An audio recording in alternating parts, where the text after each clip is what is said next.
ওই দেখছেন না সোশ্যাল মিডিয়ায় বক্তা সাহেব বয়ান করতেছে, উনি জানেন না যে বয়ানে ওদের মরণ। বয়ান করছে তো নেতিয়ে পড়ে গেছে, সামনের টি টেবিলের মধ্যে পড়ে গেছে মাথা, ওনাকে ধরাধরি করে গাইবান্ধার গোবিন্দগঞ্জের মহিমাগঞ্জ নিয়ে গেছে, মারা গেছে। 1-1.5 দিনের ব্যবধানে উনি নাই, উনি জানতো না যে উনি কথা বলছে মারা যাবে। এর মানে পৃথিবীর সবচেয়ে কাছের হলো আমাদের মরণ, মৌত।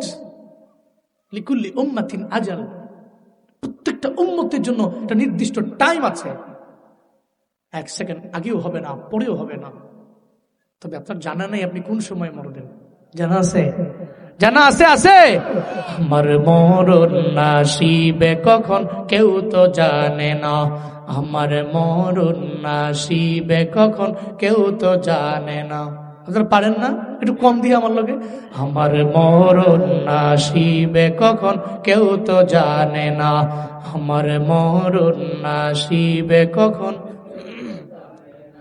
আমি চলে গেলে আমায় তোমরা ভুইলা যাইও না, আমি মরে গেলে আমায় তোমরা ভুইলা যাইও না। ডাইনে বামে মাটি আমার মাটির বিছানা, ডাইনে বামে মাটি আমার। এই দুনিয়ায় চিরজীবন থাকার জায়গা না, অন্ধকার কবর যে আমার আসল ঠিকানা। সবাই রেখে আমায় চলে যাবে, সঙ্গী হবে না, সবাই রেখে আমায় চলে যাবে, সঙ্গী হবে না। ডাইনে বামে মাটি আমার মাটির বিছানা, ডাইনে বামে মাটি আমার। আমি চলে গেলে আমায় তোমরা ভুইলা যাইও না, আমি মরে গেলে আমায় তোমরা ভুইলা যাইও না। ডাইনে বামে মাটি আমার মাটির বিছানা, ডাইনে বামে মাটি আমার। তাহলে সবার চাইতে দূরের হলো আমার কবর, আর সবার চাইতে আগে হলো আমার মরণ। وبعد فأعوذ بالله من الشيطان الرجيم. بسم الله الرحمن الرحيم.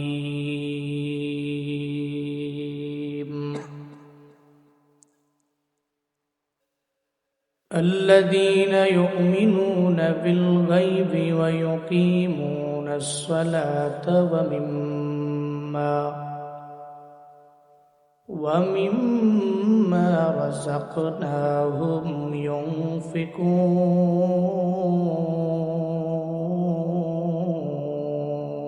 ينفقون. صدق الله مولانا العظيم وصدق رسوله النبي الكريم، ونحن على ذلك لمن الشاهدين والشاكرين والذاكرين، والحمد لله رب العالمين.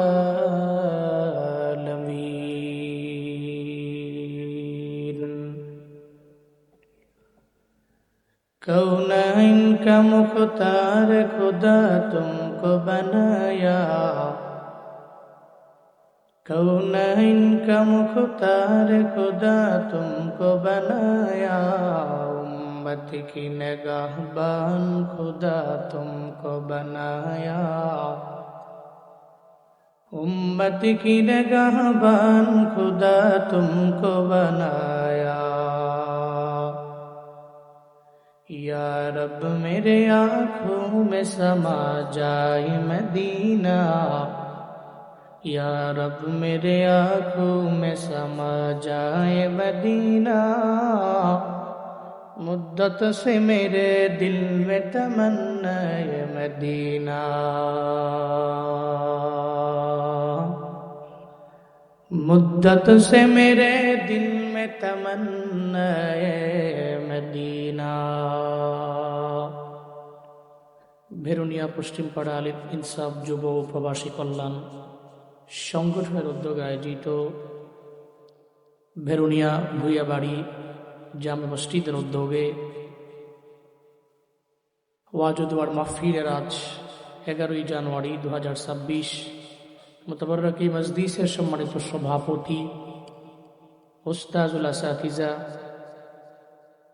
আমাদের এলাকার সুনামধন্য একটা প্রতিষ্ঠান ঐতিহ্যবাহী দারুরা জামিয়া ইসলামিয়া আলতাফিয়া মাদ্রাসার সম্মানিত মহাপরিচালক আলহাজ হাফিজ মাওলানা আহমদুল্লাহ সাহিব হাফিজাহুল্লাহ তাআলা ওয়া রাআ, আজকের এই মাহফিলের প্রধান অতিথি ওয়াইজেন একরাম, আজকের এই মাহফিলের পরিচালক, সার্বিক তত্ত্বাবধায়ক সহ আরও অনেক আলোচক বাদাল আসর থেকে নিয়ে পর্যন্ত আপনাদের সামনে কোরআন এবং হাদিস থেকে দিক নির্দেশনামূলক বাণী আপনাদের শুনিয়েছেন।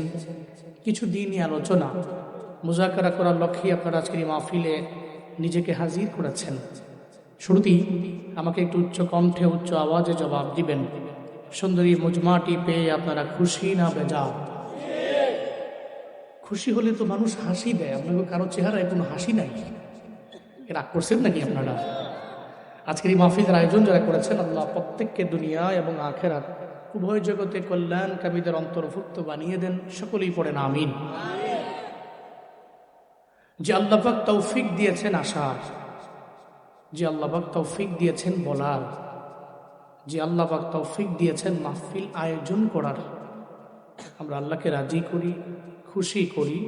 সকলে চিল্লায় একবার করে সমস্বরে পড়ি আলহামদুলিল্লাহ। আমার সাথে পড়ুন রব্বানা লাকাল হামদ হামদান কাসীরান তাইয়িবান মুবারাকান ফি ইয়া রাব্বি লাকাল হামদু কামা ইয়ানবাগি লিজালালি ওয়াজহিকা ওয়া আযীমি সুলতানিক লাকাল হামদু বিল ঈমান লাকাল হামদু বিল ইসলাম লাকাল হামদু বিল কুরআন। লম্বা চড়ার সময় কথা হবে না, যতটুকুই হয়। এটা তো আমাদেরই এলাকা বললে চলে। তো সারা দেশব্যাপী সময় দিতে গিয়ে এলাকায় একটু সময় কম দিই। আগে তো এই এলাকায় আসতাম, এই যে আবু নাইম আলতাফি ভাইয়ের মাধ্যমে তো এদিকে বহুত প্রোগ্রাম করছি এক সময়। এখন ব্যস্ততা একটু বাড়ছে, আপনাদের দোয়ায় আর কি, এই কারণে একটু কম আসা হয়। তারপরেও দিলে তো আছে, এই জন্য লম্বা সময় কথা হবে না, যতটুকুই হবে ইনশাআল্লাহ আমরা আমলের নিয়তে শুনবো, বলবো। আল্লাহ তৌফিক দান করেন। সকলে পড়েন আমিন। আমি খুতবায়ে সূরাতুল বাকারার 3 নম্বর আয়াতে কারিমা পড়েছি। আল্লাহ পাক 3টা গুণের কথা বলেছেন মুফলিহুন বান্দাদের, যাদের উপরে রয়েছে রবের পক্ষ থেকে হিদায়াত, আর এরাই হচ্ছে মুফলিহুনদের অন্তর্ভুক্ত। আল্লাযীনা ইউমিনুনা বিল গায়বি ওয়া ইউকিমুনাস সালাতা ওয়া মিম্মা রাযাকনাহুম ইউনফিকুন।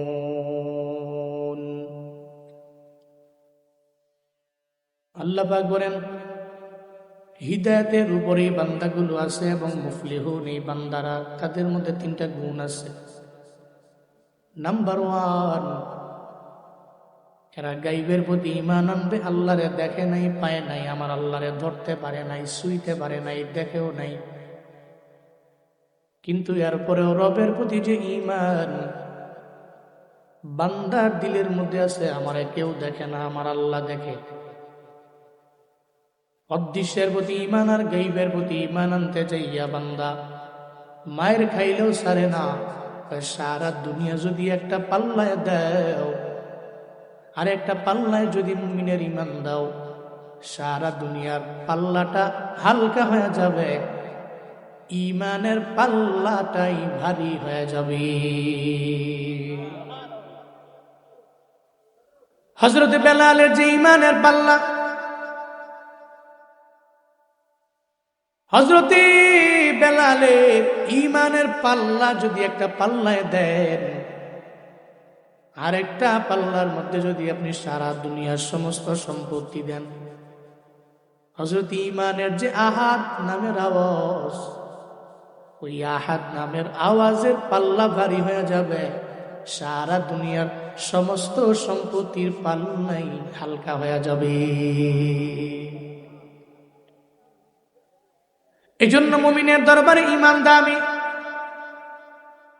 আল্লাহ বলেন যারা মুফলিহুন, এদের নাম্বার 1 সিফাত গায়বের প্রতি এরা ঈমান আনবে। আল্লাহরে দেখে নাই, এরপরে রবের প্রতি ঈমান, নবীরে পায় নাই, এরপরে নবীর আশিক, সাহাবায়ে কেরাম দেখে নাই, এরপরও সাহাবায়ে কেরামদের প্রতি মহাব্বত, তাবিঈনদের পায় নাই, এরপর এদের কাহিনী শুনে চোখ দিয়ে গড়ায় পানি পড়বে। এটাই তো স্বাভাবিক ব্যাপার। আল্লাহ পাক বলেন গায়বের প্রতি ঈমান আনলেওয়ালারা এদের উপরে রবের পক্ষ থেকে আছে হিদায়াত। আর এই বান্দাগুলো সফল কাম, এটা আমি বলি না, চিল্লায়া বলেন ঘোষণাকার। উলাইকা আলা হুদাম মির রাব্বিহিম ওয়া উলাইকা হুমুল মুফলিহুন। চিল্লায়া পড়েন আল্লাহু আকবার। আল্লাহর ঘোষণা। আল্লাহ কয় ঈমান আনছো, এরপরে তুমি নেক আমল করছো, নামাজ কায়েম করলা, এরপরে তুমি আল্লাহর দেওয়া রিজিক থেকে ব্যয় করলা, যারা এটা করলো তাদের উপরেই তো তাদের রবের পক্ষ থেকে হিদায়াত। হুমুল মুফলিহুন। আল্লাহ বলেন তারা তো সফল কাম মানুষের অন্তর্ভুক্ত। জমিনের মধ্যে সফল হতে চায় না এমন কোনো বান্দা নাই, আছে? জমিনের মধ্যে সফল হতে চায় না এমন কোনো বান্দা পাওয়া যাবে না। আমি সফল হব জমিনের মধ্যে, আমি সফল হয়ে যাব আখিরাতে। দুনিয়ার মধ্যে সফল হইয়া জান্নাতি হইবার চায় না এমন কোনো বান্দা নাই। আল্লাহ কয় সফল হওয়ার জন্য তোমার গুণের মুমিন হওয়া লাগবে। আর এই গুণের মুমিন তো তারা যেই বান্দা 1 নম্বরে গায়বের প্রতি ঈমান আনলো। এই বলেন না আল্লাহর দরবারে আবু জাহালের দাম বেশি না বেলালের দাম বেশি? আবু জাহাল তো অনেক বড় ধনী, এত বড় ধনী, কুরাইশের মধ্যে বড় লিডার, এত বড় নেতা, এরপরেও আল্লাহর দরবারে আবু জাহালের তো কোনো দাম নাই, উতবার তো কোনো দাম নাই, সাইবার কোনো দাম নাই, ওয়ালিদ ইবনে মুগিরার কোনো দাম নাই। কিন্তু বেলাল এত কালো সাহাবী, কালেমা পরে মুসলমান হইয়া গায়বের প্রতি ঈমান নাই না, এত পরিমাণে দামি হয়ে গেল। আবু জাহালের তো পায়ের হাঁটার আওয়াজ জান্নাতের মধ্যে পাওয়া যায় না, হযরতে বেলালের হাঁটার আওয়াজ জান্নাতের মধ্যেও পাওয়া যায়। সুবহানাল্লাহ পকেটে থুন আর বাড়ি জেল জুড়ে কইয়া। আর অনেকে চিন্তা করে ঠান্ডার দিন আমি সুবহানাল্লাহ কেন কমু, ভাই যে বউর লগে হইয়া কম বলের তোলে সুবহানাল্লাহ ঘুরে বলো। এরম বউ পাগল লোক দেখছি না আমি। জোরে কোন সুবহানাল্লাহ, জোরে আলহামদুলিল্লাহ, আরো জোরে চিল্লা আল্লাহু আকবার। কষ্ট হয়েছে আপনারা? রাগ করেছেন? আল্লাহ কবুল করেন। তাহলে সারা দুনিয়া একদিকে, ঈমান আর একদিকে। এই জন্য ঈমান তো টাকা দিয়ে কেনাও যায় না, বেচাও যায় না। ঈমান বড় দামি এক দৌলত, আকল বড় দৌলত, বিবেক বড় দৌলত। এটা টাকা দিয়ে কেনাও যায় না, বিক্রি করাও যায় না। গরু বিক্রি করা যায় টাকা দিয়া, টাকার মাধ্যমে এটা কেনা যায়।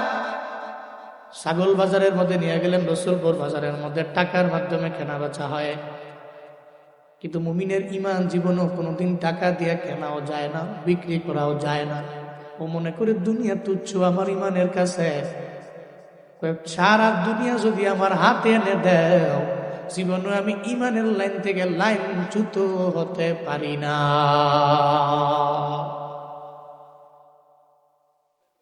এই জন্য 1 নম্বরে গায়বের প্রতি ঈমান, অদৃশ্যের প্রতি ঈমান আনো, হবে সফল কাম। এরপরে 2 নাম্বার, আমি ঈমান আনলাম কিন্তু ঈমানের পরে আমার নামাজ নাই, ঈমানের পরে রোজাও রাখলাম না। আমার ঈমান ঠিক, নামাজ না পড়লে কি হইল? কয় ভেতরের পর্দা বড় পর্দা, বাহিরের পর্দা ছেড়ে দাও। এরকম বলে কি বলে না? আমার দিলের মধ্যে পর্দা আছে, বাইরে দরকার নাই। আমার দিলের মধ্যে নামাজ আছে, পড়ার দরকার নাই। দিলে রোজা আছে, ইমান তো আনলাম, রোজার দরকার নাই। আল্লাহ তো বলেন নাই তুমি ইমান আনলেই সফল কাম হয়ে গেল। শুধু ইমান দিয়ে সফল কাম হওয়া যায় না, ইমান দিয়ে জান্নাতের লাইনে যাওয়া যায় না। ইন্নাল্লাযীনা আমানু ওয়া আমিলুস সলিহাত কানাত লাহুম জান্নাতুল ফিরদাউসি নুজুলা। কেমন জানেননি? এজন্য উদাহরণ দিতে যায় আমি বলি, ইসলামটা হলো আমাদের হাতের মধ্যে যে এটিএম কার্ডটা আছে, এটিএম কার্ডটা ধরেন আপনার ইসলাম। আর এই কার্ডের মধ্যে পিন নাম্বার আছে না নাই? পিন নাম্বার ছাড়া টাকা তোলা যায় না। আপনি গেলেন এটিএম কার্ড লইয়া, পিন নাম্বার জানা নাই, এটিএম বুথের মধ্যে গিয়ে আপনি একবার দিলেন ভুল দিলেন, দুইবার দিলেন ভুল দিলেন, তিনবার দিলেন ভুল দিলেন, কার্ডটা ভিতরে নিয়ে গেছে, বের করতে পারেন না। এটিএম বুথের ওই সিকিউরিটি কয় মাথা মোথা ঠিক আছে নাকি, উল্টা সরায় মরায় নিয়ে যাবে ব্যাংকের দরবারে। হাই ব্যাংকার, সে যে এটিএম বুথ নিয়ে আইলো মনে হয় চুরি করে লয়ে এসে পিন নাম্বার খালি ভুল দেয়। এরপর অ্যাকাউন্টের সঙ্গে চেহারা মিলাও, যদি মিলে যায় তাহলে তো রিয়েল, যদি না মিলে যায় তাহলে ফেক। তারে জিলদানখানায় দাও, জেলখানায় দাও, পুলিশের হাতে দিয়ে দাও। জমিনের মধ্যে এটিএম কার্ডের পিন নাম্বার ছাড়া কোনো দাম নাই। এই জন্য এটিএম কার্ড হলো আমার ইসলাম, এর পিন নাম্বার হলো ইমান, মানে কালেমা। এবার কালেমা বললাম, কার্ডও নিয়ে নিলাম। এখন তুই কার্ডটাকে নিয়ে টাকা তোলার জন্য আমার বুথের বরাবর যাওয়া লাগবে। আমি তো ওখান থেকে এটিএম কার্ডের মাধ্যমে ফায়দা হাসিল করা লাগবে। আমি ব্যাংকে যেতে পারি না, এটিএম কার্ডের মাধ্যমে আমার ফায়দা এনি টাইম 24 আওয়ার্স আমি বুথে গেলে আমার টাকা দিয়ে দিবে। এ কারণে আমার তো যাওয়া লাগবে, একটা পথ লাগবে। ওই পথের নাম হলো ইসলামের ভাষায় সিরাতুল মুস্তাকিম। সহজ সরল সঠিক পথ লাগবে। আর এই সঠিক পথে দিশারি কারা কয়? আবরার নেক আমল করনেওয়ালা বান্দাগুলো, এরাই তো সঠিক পথের দিশারি। এরা সিরাতুল মুস্তাকিমের পথে, এরা জান্নাতের পথে। ফারিকুম ফিল জান্নাহ ওয়া ফারিকুম ফিস সাঈর। আল্লাহর ঘোষণা, পথ হলো বান্দা তোমার জন্য দুইটা, একটা হলো জান্নাতের পথ আর একটা জাহান্নামের পথ। একটা নেক আমল করনেওয়ালার পথ আর একটা গুনাহ করনেওয়ালার পথ। আল্লাহ পাক বলেন, বান্দা তুমি যখন তোমার ওই ঈমান লয়ে আগে যাও, সিরাতুল মুস্তাকিমের পথে যদি আগাও, তাহলে সিরাতুল মুস্তাকিমের ডেস্টিনেশন হয়ে যাবে আমার মাওলার জান্নাত। সুবহানাল্লাহ কয় না? যদি তুমি এই কার্ড লইয়া আগাও আর পিন নাম্বার সঠিক থাকে, সিরাতুল মুস্তাকিমের পথে ডেস্টিনেশন জান্নাত। সুবহানাল্লাহ পড়বেন না? আল্লাহ শুধু বলেন নাই তুমি ঈমান দিয়ে খালি জান্নাতে যাও, না, তোমার ঈমানের উপরে আমল লাগবে। আমানু আমিলুস সলিহাত, এরপরে তুমি পিন নাম্বার লইয়া সহজ সরল পথে যাইয়া তোমার বুথে গেলে এরপরে তুমি ঢুকাইবা, পিন নাম্বার চাপবা, তো তোমার যে মনের আশা ছিল এটা পূরণ হবে। আল্লাহ কয় তুমি ঈমান লইয়া কালেমা লইয়া ইসলাম ধর্মে ঢুইকা সিরাতুল মুস্তাকিমের পথে অগ্রগামী হও, এর ডেস্টিনেশন জান্নাত। যদি তুমি সিরাতুল মুস্তাকিমই না যাও, আবরারদের দলভুক্তই যদি না হও, জান্নাতের যে পথ ওই পথে যদি না যাও, তাহলে জান্নাত পাবা না। শুধুমাত্র এই কার্ড দিয়া টাকা তোলা যাবে না। এটিএম বুথ যেখানে আছে ওই বুথ পর্যন্ত যাওয়া লাগবে। ওখানে গিয়ে এটিএম কার্ড ঢুকাইয়া পিন নাম্বার চাপবা, তো তোমার মনের আশা পূরণ হয়ে যাবে। তাহলে এক নম্বরে লাগবে ঈমান। এর উপরে আল্লাহ পাক জানায়া দিলে মুনাস সালাহ, গায়বের প্রতি ঈমানের পরে 2 নম্বরে নামাজ। এলাকায় নামাজ নাই, মাহফিল আছে। প্রতিদিন আপনি রাতের বেলা ঘুমিয়ে রইলেন, দেখবেন গভীর রাতে কোত্থেকে যেন একটা মাইকের আওয়াজ আসে, কই অমুক পাড়ার মধ্যে মাহফিলের সাউন্ড। এমন কোন রাত নাই, বয়ান নাই, এক একজন বক্তাদের বয়ান করতে করতে মাথা নষ্ট, খাওয়ার সময় নাই, দৌড়াইতে দৌড়াইতে পাগলের মতো হয়ে গেছে। গতকালকে আমার সুনামগঞ্জে প্রোগ্রাম ছিল 4টা, মাগরিবের পর শুরু, 2:30টায় শেষ, রাত 2:30টায়। আজকে একটা কইরাইছি, এনে কইরা আরেকটা যাব। এই যে বয়ান প্রতি রাতে, এত বয়ান, এরপরে অত ফজরের মধ্যে কোনো মুসল্লি নাই, এরপরেও জোহরে মুসল্লি নাই, আসরে নাই, মাগরিবে নাই, এশায় নাই, মাগরিবে যাই মিলে আবার এশায় নাই, ফজরে যা পাওয়া যায় জোহরে নাই, জোহরে পাইলাম আসরে নাই, আসরে পাইলাম মাগরিবে নাই, পড়লে পড়লাম না পড়লে নাই। অথচ এই রজব মাস বড় দামি মাস, এই রজব মাসেই তো নবীজি মেরাজে গিয়া নামাজ আনলো আমার আপনার জন্য। কপাল পোড়া মুসলমান, মেরাজের বয়ান শুনতে বড্ড মজা লাগে, কিন্তু নামাজের ব্যাপারে বয়ান মজা লাগে না। সারা দুনিয়া যত মাহফিল আছে এক পাল্লায় দেন, আরেকটা পাল্লায় আপনি ফজরের নামাজের 2 রাকাত ফরজ সালাতটা আপনি দিয়ে দেন না বাপ, সারা দুনিয়া সমস্ত মাহফিলের পাল্লা হালকা হয়ে যাবে, ফজরের নামাজের 2 রাকাত ফরজ সালাতের পাল্লাই ভারী হয়ে যাবে। এতে কোনো সন্দেহ আছে? এই জন্য মাহফিল শুনবো, নামাজ পড়তে হবে। ফজর, জোহর, আসর, মাগরিব, এশা অন্তত পক্ষে যাতে করে আমার এক ওয়াক্ত নামাজ ছুটে না যায়। আমার ব্যস্ততা, আমি মশগুল, আমি বিজি, আমার ব্যস্ততা যাতে আমাকে নামাজ থেকে দূরে সরে না দেয়, রবের জিকির থেকে আমাকে দূরে সরে না দেয়। আমার অনেক ব্যস্ততা, এরপর নামাজ তো আগে। আল্লাহ আমাদের সবাইকে সঠিক বুঝ দান করেন, আরো জোরে পড়েন আমিন। নামাজ পড়লে ফায়দা আছে না নাই? ঈমান আনার পরে নামাজ লাগবে কি লাগবে না? আপনি ঈমান আনলেন, নামাজ পড়লেন, আপনি রবের পক্ষ থেকে হিদায়াত প্রাপ্ত হলেন, আর আপনি সফল কামদের অন্তর্ভুক্ত। পড়েন আল্লাহু আকবার। সব কিছুর মূলে নামাজকে ঠিক করে থাকবে, এটা হলো মূল আলাপ। কত তো বয়ান শুনেন, যা শুনেন সব শোনার বয়ান, বহু শুনছেন জীবনে, শুনতে শুনতে এক একজন শ্রোতা, এক একজন বড় বক্তা। কোন একটা কিসসা সহিহা ধরি বা যা যাই ধরি, ওই যে হুজুরের তো শুনছি, ওই এর মানে এর মুখস্থ দিলেই পুরো আছে, সব জানে, কিন্তু আমাদের মানার বড় অভাব। আমরা জানবো, বাস্তব জীবনে মানবো। পারবো না ইনশাআল্লাহ? পারবো না ইনশাআল্লাহ? আল্লাহ কবুল করেন, সকলে পড়েন আমিন। আমি মাঝে মাঝে চিন্তা করি, নবীজিকে আল্লাহ পাক নামাজ দিলেন 50 ওয়াক্ত, কয় ওয়াক্ত? নবীজি মুসা নবীর দরবারে আসলেন 6ষ্ঠ আসমানে, আসার পরে মুসা নবী কয় 50 ওয়াক্ত নামাজ জীবনেও আপনার উম্মতেরা পড়তে পারবে না, যান রবের কাছে। আল্লাহকে যায় রিকোয়েস্ট করেন, আল্লাহ যেন কমায়া দেয়। নবীজি গেলেন, আল্লাহ পাক কমায়া দিলেন, 10 ওয়াক্ত কমায়া দিলেন, নিয়ে চলে আসলেন আবার 40 ওয়াক্ত। মুসা নবী আবার বললেন, না উম্মতেরা পারবে না, যান আবার রবের দরবারে। নবীজি আবার গেলেন, এরপরে আবার আল্লাহ পাক 10 ওয়াক্ত কমায়া দিলেন, হয়ে গেল 30 ওয়াক্ত। এরপরে আবার মুসা নবী কয়, তাও হবে না, আপনার উম্মতেরা পারবে না, আবার আল্লাহর দরবারে যান, আল্লাহ পাক যাতে করে কমায়া দেয়। এরপরে আল্লাহ পাক আবার 10 ওয়াক্ত কমায়া দিল, হয়ে গেল 20 ওয়াক্ত।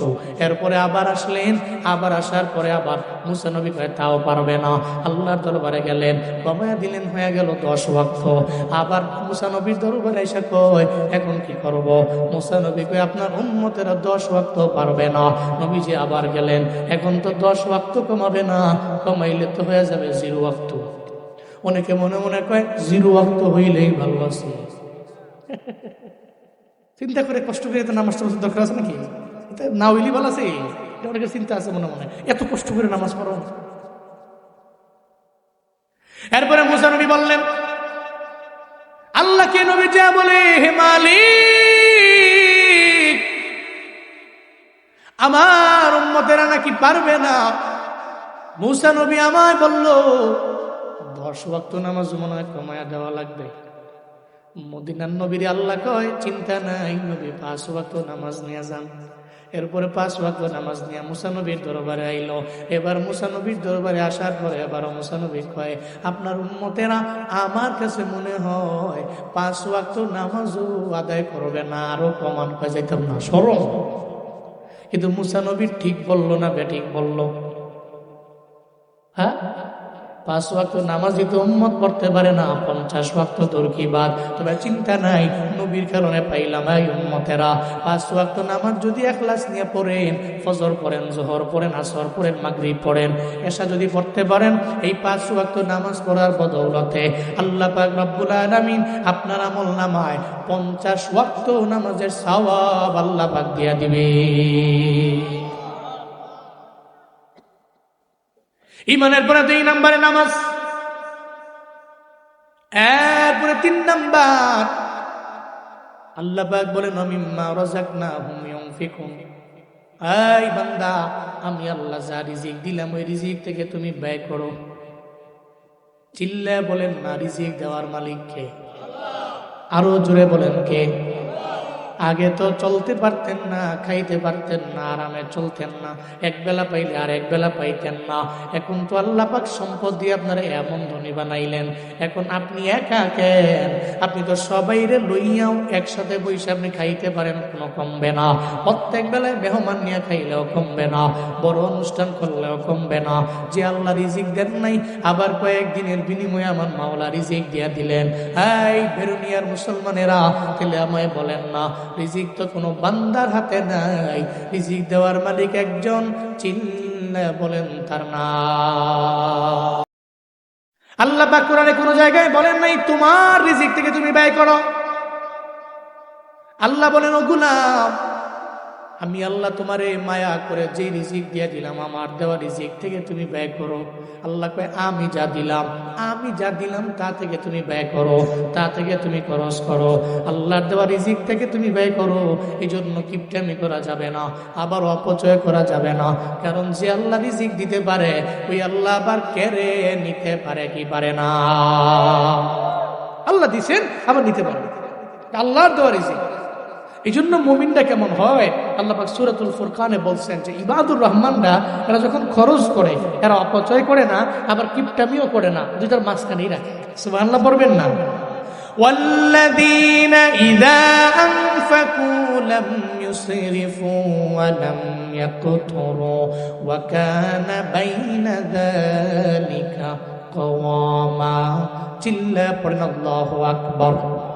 আল্লাহ পাক বলেন, পৃথিবীতে আমার যারা গুণের বান্দা, ইযা আনফাকু, যখন তারা ব্যয় করে, লাম ইউসরিফু, এরা অপচয় করে না, ওয়া লাম ইয়াকতুরু, আবার এরা কিপটামিও করে না, না করে অপচয়, না করে কিপটামি, ওয়া কানা বাইনা যালিকা কাওয়ামা, এরা দুইটার মাঝামাঝি রাখবে, মধ্যম পন্থা অবলম্বন করবে, এরা দুইটার মাঝামাঝি রাখবে। এর মানে গুণের বান্দারা এটাই করে, এরা জানে রিজিক দেওয়ার মালিক আমার আল্লাহ। মাঝে মাঝে ঢাকায় যান বাসে কইরা, এই বাসের মধ্যে অনেক ভিখারিরা দেখবেন উঠে, আপনার সামনে বসে আছে সিটের মধ্যে, ছোট ছোট একটা কাগজের মধ্যে দিয়া আপনার দরবারে দিয়ে দিয়ে চলে যায়। ও মুখ দিয়েও কথা বলতে পারে না, আবার কানেও শুনে না, আবার মনে মনে কয়, আল্লাহ কারীম, এই কাগজটা দেখার পরে তুমি আমারে ফিরে ইয়া দিও না। অনেক ফেক ভিখারির ভিড়েও এই দেশের মধ্যে কিছু রিয়েল ভিখারি আছে, এদের ধমক দিয়ে তাড়াইয়া দেওয়া যাবে না। একটা ভিখারি যদি আপনার দরবারে আসে আর যদি আপনাকে বলে, আল্লাহ পাক তোমারে ধনী বানাইছেন, আমারে গরিব বানাইলেন, আমি তো আমার বাড়িতে আমার সন্তানদের জন্য খাবার নিয়ে যাইতে পারি না, আমার সন্তানের জন্য মজা নিয়ে যাইতে পারি না, আল্লাহ পাক তোমারে তো ধনী বানাইছেন, আমি বড় গরিব, বড় অসহায়, আমারে ফিরে দিও না। ধমক দেওয়া যাবে না। আল্লাহ তারে দেয় নাই, আমারে তো দিলেন, তাহলে আল্লাহ পাক আমারে ভালো রাখলেন, অন্তত পক্ষে কৃতজ্ঞতার লক্ষ্যেও তো তারে দেওয়া লাগবে। আল্লাহ কয়, আম্মা সাইলা ফালা তানহার, জীবনও কোনো সাইলের ধমক দেওয়া যাবে না। আল্লাহর দেওয়া রিজিক থেকে তুমি দিয়া দাও। আল্লাহ দিছে তোমারে, তুমি দিবা ফি সাবিলিল্লাহ। আর আল্লাহ রাস্তায় সদকা করলে ফায়দা আছে না না? এটা বুদ্ধি শিখাইয়া দেওয়া যায়। বড় একটা কাজ করবেন, আপনার জীবনে গুরুত্বপূর্ণ, যাওয়ার আগে যেদিন করবেন ফজরের নামাজের পরে, আপনি যখন যাবেন, বের হয়ে যাবেন, হয়তো ফি সাবিলিল্লাহ কোনো মাদ্রাসায় কোনো ইয়াতীমের কোনো মিসকিনের কোনো অসহায়ের আপনি যা বলবেন ধরো তোমারে আমি এই টাকাটা তোমাকে দান করলাম, আল্লাহর দরবারে একটু দোয়া করে দিও আল্লাহ যাতে আমারে সফল বানায় দেয়। খোদার কসম করে বলে যায় সদকা এমন একটা জিনিস, এমন দামি জিনিস, আপনি করে করে বের হয়ে গেলেন, আপনি দান করে বের হলেন, আপনি সদকা করে বের হয়ে গেলেন, যত বড় বিপদ আপনার দরবারে আসুক না কেন, এই দোয়ার বদৌলতে, ওই এতিমের মিসকিনের ভিখারির দোয়ার বদৌলতে আল্লাহ পাক আপনারে বড় বিপদ থেকে বাঁচায়া দিতে পারে। আর সাদাকাতু তারাদ্দুল বালা, আল্লাহর দেওয়া রিজিক থেকে ব্যয় করো, আল্লাহ পাক বড় বিপদ থেকে বাঁচায়া দিবেন, বড় বড় মুসিবত থেকে আমার আল্লাহ আমারে আপনারে বাঁচায়া দিবে রে বাবা। আমরা সবাই নাম শুনছি হযরতে দাউদ আলাইহিস সালাম, শুনি নাই? দাউদ আলাইহিস সালাম, ওনার ছেলের নাম সুলাইমান আলাইহিস সালাম। হযরত সুলাইমান একদিন দাঁড়ায় রইলেন একটা জায়গার মধ্যে। সুলাইমান নবী দাঁড়ানো, এক আল্লাহর বান্দি মহিলা ভিখারি হাতের মধ্যে একটা বল লইয়া হাঁটতেছে আর বলতেছে, ও আল্লাহ তুমি আমার সঙ্গে এটা কি করলা, আমার সঙ্গে এটা কি করলা, আমার সঙ্গে এটা কেন করলা? সুলাইমান নবী কয়, কিরে মহিলা, হাতের মধ্যে খালি একটা বল দেখা যায়, তুমি আল্লাহর দরবারে কেন বলো আল্লাহ তুমি এটা কি করলা, এটা কি করলা, এটা কি করলা, কেন বলো? মহিলাটার চোখ দিয়ে গড়ায় গড়ায় পানি পড়ে। তোমারে চিনি না, আগে তোমার পরিচয় দাও, তুমি কে? সুলাইমান নবী কয়, আমি তো দাউদ নবীর ছেলে সুলাইমান।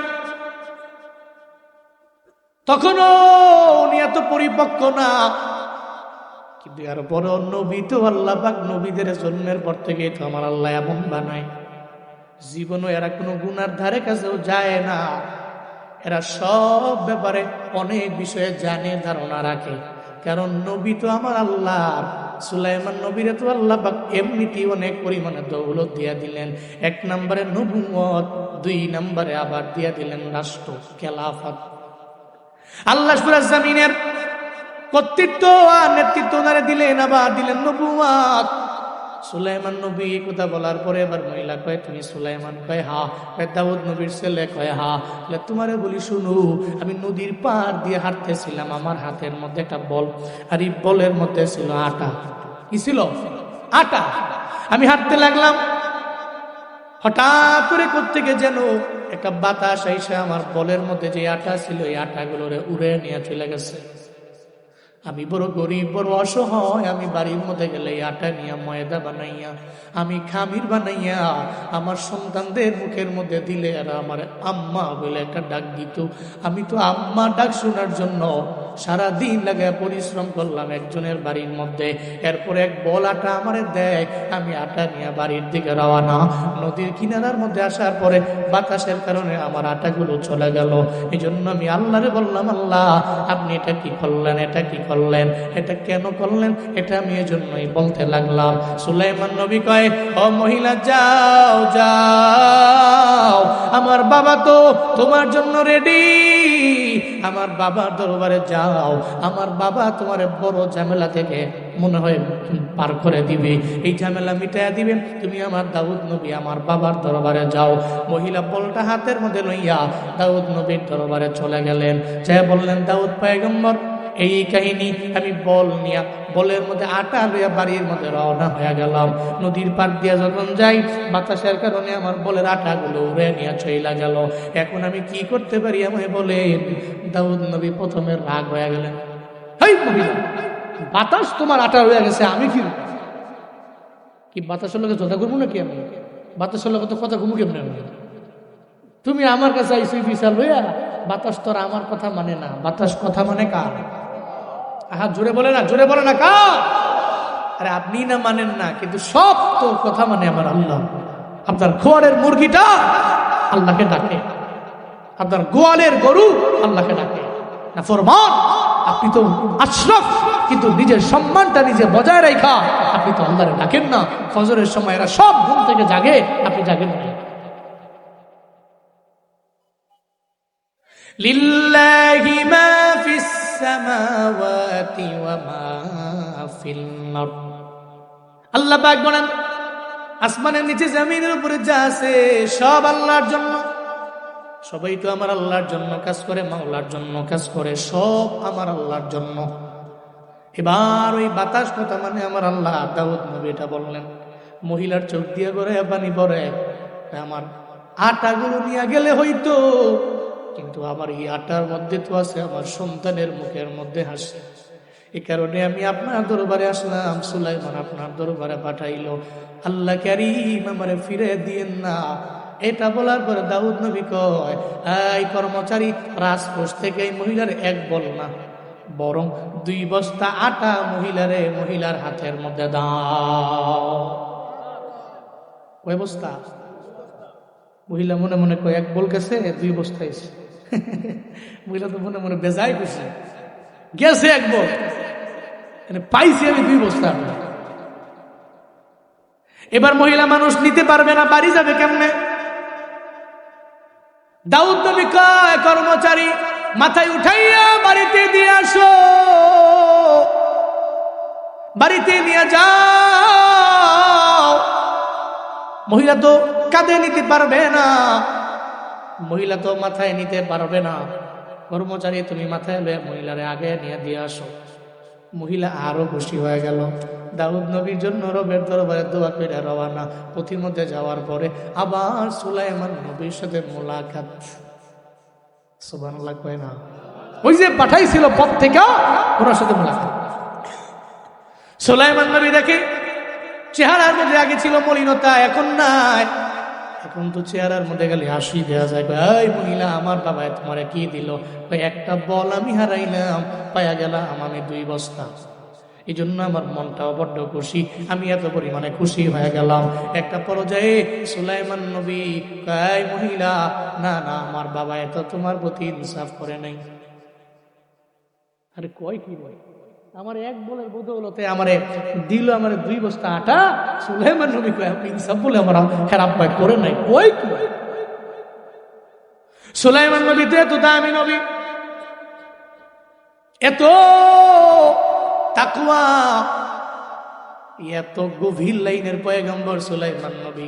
দাউদ নবীকে আল্লাহ পাক সন্তান দিলেন, অনেকগুলা দিলেন, কিন্তু অন্যান্য সন্তানদের দাউদ নবীর পরে আল্লাহ পাক কেন নবী বানান নাই? কেন সুলাইমান নবীর আল্লাহ পাক বানাইলেন? আল্লাহ পাকের দরবারে দাউদ নবী একদিন বললেন, আল্লাহ গো, আমার সন্তানদের মধ্যে আমি আমার মৃত্যুর পরে আমি কারে খেলাফত দিয়ে যাব আমার জানা নাই। সবাই তো আমার সন্তান, আমি কেমনে পরীক্ষা করব কে লাইনে আগাইয়া, কে এই লাইনে আগাইয়া, এটা পরীক্ষা কেমনে করব আমায় বলেন না। আল্লাহ শিখাইয়া দিলেন। দাউদ নবীও সন্তানগুলোর এক কাছে ডাকলেন, আনলেন। সব সন্তানেরা সামনে আইল, সন্তানদের সামনে রাইখা এবার দাউদ নবী জিগায়, এই সন্তানেরা, আমার একটা প্রশ্নের জবাব তোমরা দাও। তোমাদের কাছ থেকে সবচেয়ে দূরে জিনিসটা কি? তোমাদের চাইতে অনেক দূরের কি একটা সন্তান বলো? আমাদের দূরে আসমান, আমাদের থেকে অনেক দূরে আসমান। আর একজন সন্তান বলে, আমাদের থেকে অনেক দূরে পৃথিবীর এক প্রান্ত থেকে আরেক প্রান্তটা অনেক পরিমাণে দূরে, আমাদের থেকে ওই জেলা দূরে, ওই দেশ দূরে, ওই প্রান্ত দূরে। এক একজন এক একটা বলতে লাগলো। এবার দাউদ নবী কয়, ও আমার সুলাইমান, তুমি আমায় বলো না। সুলাইমান রে, তুমি বলো তোমার থেকে সবচেয়ে দূরের কোনটা? সুলাইমান নবী বাবারে জানায় দেয়, বাবা, আমাদের চাইতে দূরে আসমান না, আমাদের চাইতে দূরে পৃথিবীর এক প্রান্ত না, আমাদের চাইতে দূরে অন্য কিছু না, আমাদের চাইতে সবচেয়ে বেশি দূরে হলো আমার বাড়ির পাশের গুরুস্থান। আমাদের চাইতে দূরে আসমান না, পৃথিবীর এক প্রান্ত থেকে আরেক প্রান্ত টেলিফোন দাও, লন্ডনে বসে আছে তোমার ছেলে, ফোন করো, হোয়াটসঅ্যাপের মাধ্যমে রিঙ্গিং হবে। এরপরে 3, 4, 5 সেকেন্ড পরে হঠাৎ করে তো ফোন ধরলে বলা যাবে, বাবারে তুমি কেমন আছো? কই ভালো। সালাম দিয়ে সুন্দর করে কুশল বিনিময় করা যায়। এই পৃথিবী যেই প্রান্তে আপনার কেউ থাকুক না কেন, যোগাযোগ করা যায় মোবাইলের মাধ্যমে, হোয়াটসঅ্যাপের মাধ্যমে, ইমুর মাধ্যমে, সামাজিক যোগাযোগ মাধ্যমে। ও বাবারা, কিন্তু আপনার বাড়ির পাশে যে আপনার বাবারে শুয়ে দিয়ে আসলেন, আজকে ওই বাবাই যে নাই, কবরের মধ্যে বাবায় শুয়ে রইল। আপনার বাবাই যে আপনার জন্য এত কষ্ট করলো, আপনি বাবাকে কয়েকদিন খবর নিতে পারলেন কবরে? ওই কবরে কি আযাব হয় কি হয় না? ওই কবরে কি আগুন আছে না নাই? ওই কবরে কি জাহান্নামী সর্প আছে না নাই? এই ব্যাপারে তো আপনার কোনো জানা নাই। এর মানে আমেরিকা আপনার দরবারে দূরে না, আপনার দরবারে আসমানও তো এত দূরে না, আপনার কাছ থেকে কবরটা এত পরিমাণে দূরে, ওই কবরের তো খবর নেওয়া যায় না। সুলাইমান নবী জবাব দেওয়ার পরে দাউদ নবী অবাক হয়ে গেল। এরপরে আবার প্রশ্ন করে, এই আমার সন্তানেরা বলো আমায়, তোমাদের চাইতে সবচেয়ে কাছের কোনটা? একটা সন্তান একটা বলতে লাগলো। একজনে বলতে লাগলো, আমাদের সবচেয়ে কাছের হলো আমাদের নাক, আমাদের কাছে হলো আমাদের চোখ, আমাদের কাছে হলো আমাদের মাথা, আমাদের কাছে হলো আমাদের কান। একজনে একটা। এবার সুলাইমান নবীর জিগায়, এই সন্তান তুমি বলো না আমাদের সবচেয়ে কাছের কি? আমাদের সবচেয়ে কাছের আমাদের দেহের অংশ না, আমাদের সবচেয়ে কাছের অংশ হলো, জিনিস হলো আমাদের মরণ। মরণ আমাদের সবচেয়ে দূরের হলো কবর, আমাদের সবচেয়ে ক্লোজ কাছের হলো মরণ। চোখ না, নাক না, ঠোঁট না, বডির কোনো অংশ নয়, বরং আমাদের কাছ থেকে সবচেয়ে কাছের মরণ। এই মুহূর্তে হয়ে যেতে পারে, এই মুহূর্তে আমি এই আছি তো এই নাই। দেখছেন না সোশ্যাল মিডিয়ায় বক্তা সাহেব বয়ান করতেছে, উনি জানেন না যে বয়ানে ওদের মরণ। বয়ান করছে তো নেতিয়ে পড়ে গেছে, সামনের টি টেবিলের মধ্যে পড়ে গেছে মাথা, ওনাকে ধরাধরি করে গাইবান্ধার গোবিন্দগঞ্জের মহিমাগঞ্জ নিয়ে গেছে, মারা গেছে। 1-1.5 দিনের ব্যবধানে উনি নাই, উনি জানতো না যে উনি কথা বলছে মারা যাবে। এর মানে পৃথিবীর সবচেয়ে কাছের হলো আমাদের মরণ, মৌত। লিকুল্লি উম্মাতিন আজাল, প্রত্যেকটা উম্মতের জন্য একটা নির্দিষ্ট টাইম আছে। 1 সেকেন্ড আগেও হবে না, পরেও হবে না। তবে আপনার জানা নেই আপনি কোন সময় মরবেন। জানা আছে? জানা আছে? আছে। আমার মরণ আসিবে কখন কেউ তো জানে না, আমার মরণ আসিবে কখন কেউ তো জানে না। আপনারা পারেন না? একটু কম দিয়ে আমার লগে। আমার মরণ আসিবে কখন কেউ তো জানে না, আমার মরণ আসিবে কখন। আমি চলে গেলে আমায় তোমরা ভুইলা যাইও না, আমি মরে গেলে আমায় তোমরা ভুইলা যাইও না। ডাইনে বামে মাটি আমার মাটির বিছানা, ডাইনে বামে মাটি আমার। এই দুনিয়ায় চিরজীবন থাকার জায়গা না, অন্ধকার কবর যে আমার আসল ঠিকানা। সবাই রেখে আমায় চলে যাবে, সঙ্গী হবে না, সবাই রেখে আমায় চলে যাবে, সঙ্গী হবে না। ডাইনে বামে মাটি আমার মাটির বিছানা, ডাইনে বামে মাটি আমার। আমি চলে গেলে আমায় তোমরা ভুইলা যাইও না, আমি মরে গেলে আমায় তোমরা ভুইলা যাইও না। ডাইনে বামে মাটি আমার মাটির বিছানা, ডাইনে বামে মাটি আমার। তাহলে সবার চাইতে দূরের হলো আমার কবর, আর সবার চাইতে আগে হলো আল্লাহ। কয় দাউদ নবী আপনার পরে চেয়ার দখল করতে পারবে, আপনার অন্য কোন ছেলে নয়, আপনার সন্তান সুলাইমান আপনার পরে এই চেয়ারটা দখল করতে পারবে, আপনার সন্তানই পারবে, সুলাইমান পারবে। আল্লাহ পাক সুলাইমান নবীরে এমন জ্ঞান দিয়া দিলেন। ওই সুলাইমান নবী কয় বাবা ইনসাফ করে নাই, মনে আসেনি? এই মহিলা তুমি আমার সঙ্গে চলো। মহিলার সঙ্গে করে লইয়া রবানা বাবার দরবারে যায়, কয় বাবারে এটা তো সমাধান না। মহিলা আপনার দরবারে গিয়ে বলল, আপনি 2 বস্তা আটা দিয়া দিলেন, এটাই তো আমার কাছে সমাধান মনে হয় নাই। বরং আপনি আল্লাহরে জিজ্ঞেস করবেন, আল্লাহকে বলবেন, আল্লাহ কেন তুমি বাতাস দিলা, কেন তুমি নিয়ে গেলা এই বান্দির বল থেকে কেন আটাগুলা নিয়ে গেলা? যে তুমি পয়গাম্বর, আপনি তো আল্লাহকে জিজ্ঞেস করতে পারেন, আল্লাহ তো আপনার জবাব দিয়ে দিবে। আপনি আল্লাহ দেখুন, আপনি তো 2 বস্তা আটা দেওয়াই এটা সলভ নয়, এটা পরিপূর্ণ প্রবলেমের সবটা নয়, এর সমাধান তো আল্লাহ করবেন। সুবহানাল্লাহ বলবেন না? আপনি তো পয়গাম্বর, আপনি বলেন আল্লাহকে, আল্লাহ পাক সমাধান করে দেবে। দাউদ নবী আল্লাহর কয়, আল্লাহ আমার পোলা 2টা করে। আল্লাহ কয়, দাউদ নবী আপনার ছেলে তো ঠিকই বলেছে। সুবহানাল্লাহ পড়বেন না? কারণ বাতাস তো আপনার কথা মানে না, বাতাস তো আমার কথা মানে। তাহলে আমি তাকে আদেশ করেছি বলেই তো এই বাতাস বইছে। আর এই বাতাস বওয়ার কারণে ওই মহিলার বল থেকে আটাগুলো চলে গেছে। এই বাতাস বইছে এই কারণে, তো বাতাস তো আমার কথা মানছে। কিন্তু বিশাল কাহিনী দাউদ নবী,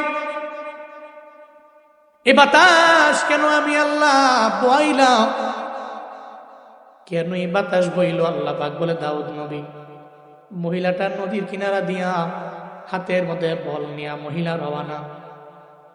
বিশাল এক সমুদ্রের মধ্যে একটা জাহাজ আছে। ওই জাহাজটা এক জায়গা থেকে আরেক জায়গায় যাবে। জাহাজের মধ্যে মালও আছে, মানুষও আছে। আল্লাহ পাকের কুদরতে ওই জাহাজের নিচে হঠাৎ করে ছিদ্র হয়ে গেছে। জাহাজটা ডুবে যাবে এমন একটা ভাব হয়ে যাচ্ছে। জাহাজের লোকেরা চোখের পানি ফেলে কান্দে আর আল্লাহকে ডাকে। জাহাজের লোকেরা কয়, হে মালিক, এই বিপদ থেকে উত্তরণের পথ তো তুমি আল্লাহ বের করে দিতে পারো। আমাকে ডাকতে লাগলো জাহাজের লোকেরা। সব জাহাজের লোকেরা মিলে যখন মুনাজাত ধরে আমার দরবারে আবদার জানায়, আল্লাহ গো এই ছিদ্রটা তুমি কোনো একটা ভাবে মেরে দাও। ও আল্লাহ আমরা পারবো না, তুমি যদি এই জাহাজটা থেকে এই ডুবানো থেকে আমাদের বাঁচায়া দাও। এরা সব মিললে নিয়ত করলো।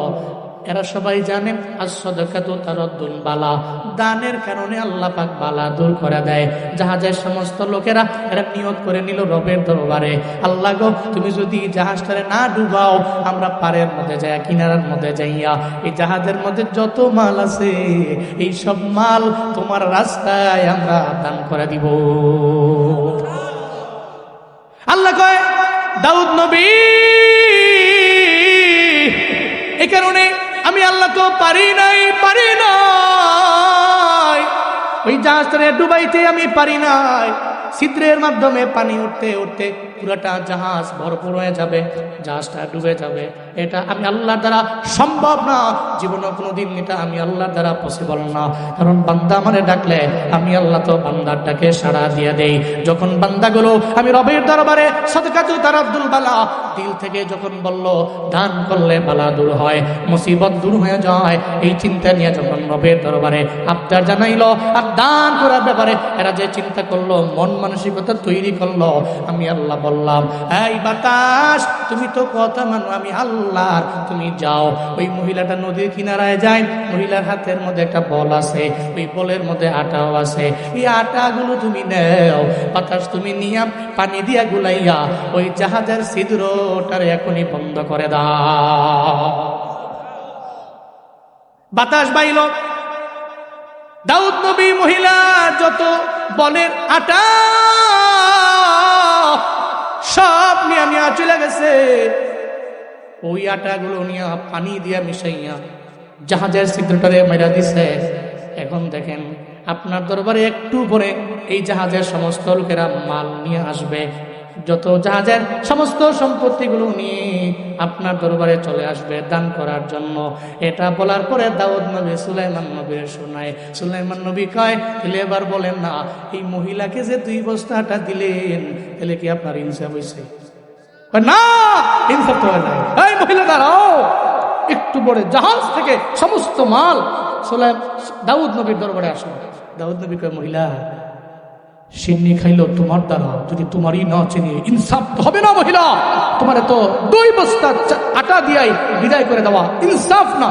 তোমার বলের আটা দিয়া আল্লাহ পাক বাতাস বয়া ওই ব্যক্তিদের জাহাজের ছিদ্র আল্লাহ পাক মারছেন, তাহলে তুমি তো ওই সমস্ত সম্পত্তি পাওয়ার অধিক হকদার। ধরো তোমার 2 বস্তাটা নয়, এই জাহাজের সমস্ত সম্পত্তি লইয়া তুমি বাড়ির মধ্যে চলে যাও। আল্লাহকে বল তো একটা নিছি, তার জাহাজের সমস্ত সম্পত্তি আমি দিয়া দিছি। সুবহানাল্লাহ জোরে পড়বেন না? এক বলে আটা নিছি তো সব দিয়া দিছি, আর এদের এক দোয়ার কারণে আমি আল্লাহ এদের বাঁচায় দিছি, এদের সদকার নিয়তের কারণে আমি আল্লাহ এদের জাহাজের ছিদ্র মাইরা কনফার্ম মৃত্যু হয়ে যাইতো, আমি আল্লাহ এদেরকে জীবন উপহার দিয়া দিছি।